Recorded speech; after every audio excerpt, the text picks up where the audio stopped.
Bonjour. Un logiciel pour vous rappeler comment fonctionne la lentille convergente. Donc ce logiciel a été fait par Monsieur Gastebois.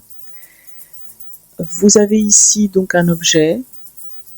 Ici vous avez la lentille, son image, l'image de l'objet bien sûr, au travers de la lentille, et ici les deux foyers de cette même lentille. En bas est indiquée la focale. Ici, la valeur algébrique OA. Donc sur son logiciel, il n'indique pas que au-dessus on devrait avoir un trait, donc ce sera vrai pour chacune des valeurs qui sont indiquées ici. Enfin, jusqu'ici. Vous observez bien ici que la valeur la grandeur algébrique OA est égale moins 360 mm, c'est une grandeur négative, ce qui est normal puisque l'axe a été orienté comme ceci. Or, nous, notre OA va dans ce sens inverse. Du coup, OA', qui est bien dirigé dans le sens choisi, a une valeur qui est bien positive. Ensuite, AB. L'axe vertical, je vous rappelle, doit être orienté positivement vers le haut. On voit bien que notre objet AB, si on prend la grandeur algébrique AB, elle doit être positive. Et la grandeur algébrique A'B' doit être négative, ce qui est bien le cas. Je vais simplement faire avancer l'objet, le faire se rapprocher en fait, et vous montrer de la lentille et vous montrer ce qui se passe. Déjà ici, je vais aller un petit peu en arrière.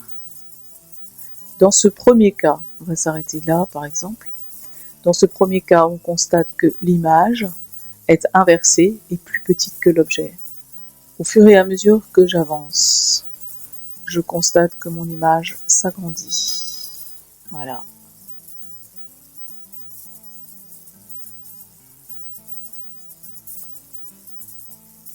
Et je vais m'arrêter à peu près là. Parce que si je regarde à peu près, je dis bien, les valeurs, j'ai un objet AB qui vaut une valeur algébrique AB qui vaut 10,4 mm, alors que A'B' vaut moins 10,6. C'est-à-dire qu'au fur et à mesure que j'approche la lentille de l'objet, tant que je suis au-dessus de ma distance focale, j'ai une image qui est inversée, plus petite, et je constate que dans le cas présent, puisque l'image s'agrandit, il va arriver un moment où cette image va avoir la même taille que l'objet, c'est ce qui est le cas ici. Or, vous constatez que c'est à peu près 2 fois la distance focale. Donc maintenant ici, vous constatez que lorsque vous êtes en dessous de 2 fois la distance focale, eh bien votre image est plus grande que votre objet, mais reste inversée. Il va y avoir ici quelque chose qui se passe. Lorsque votre objet se situe dans le plan focal, vous avez des rayons qui sont tous parallèles entre eux. Ça veut dire que votre image se forme à l'infini. Elle est donc très très grande et située à l'infini.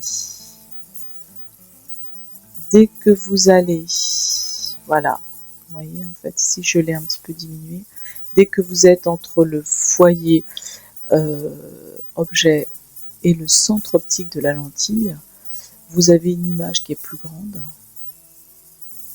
qui est maintenant virtuelle. Vous ne la verrez jamais ici, de ce côté-là. Elle ne se forme pas sur un écran. Pour la voir, vous êtes obligé de placer votre objet devant la lentille. Cette image, elle est plus grande que l'objet, c'est ce que j'ai dit tout à l'heure, mais en plus, elle est dans le même sens. C'est un petit peu l'effet de loupe. C'est le même principe que l'effet de loupe. Voilà.